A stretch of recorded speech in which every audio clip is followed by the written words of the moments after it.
Ka nisur këtu në Washington DC takimi i bordit të paqes i udhëhequr nga presidenti amerikan Donald Trump me pjesëmarrjen e të më shumë se 20 shteteve anëtare, duke qenë presidentin e Republikës Kosovës Vjosa Osmani dhe kryeministrin e Shqipërisë Edi Rama. Tani takimi nuk pritet të zgjas më shumë se 2 orë në total dhe vjen vetëm pak orë pasi që OKB-ja në New York e mbajti një takim për Gazën dhe Gaza pra pritet të jetë tema kryesore e diskutimeve.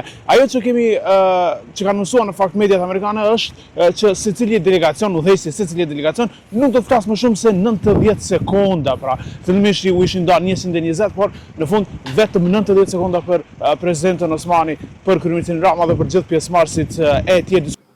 President Osmani of Kosovo. President, thank you very much.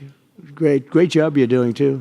Thank you very much. Diskutime të shumta për faktin që Bashkimi Evropian, Komisioni Evropian ka dërguar një komisionere për të monitoruar atë çfarë po ndodh dhe është e rëndësishme të dëgjojmë në fund të këtij takimi nga presidenti Osmani për obligimet që Kosova do të ndërmarrë sa i përket zbatimit si pjesë e barabartë e bordit të paqes të planit për rindërtimin e Gazas, ku sot do të ndanë $5 miliard nga ky organizëm i udhëhequr nga presidenti Trump. Pra, do të ketë diskutim për dërgimin e forcave të sigurisë të shteteve anëtare në Gaza dhe mbetet për tu parë nëse do të ketë përkushtim të Kosovës për të dërguar FSK-n apo policinë për të ruajtur rendin dhe qetësinë në Gaza.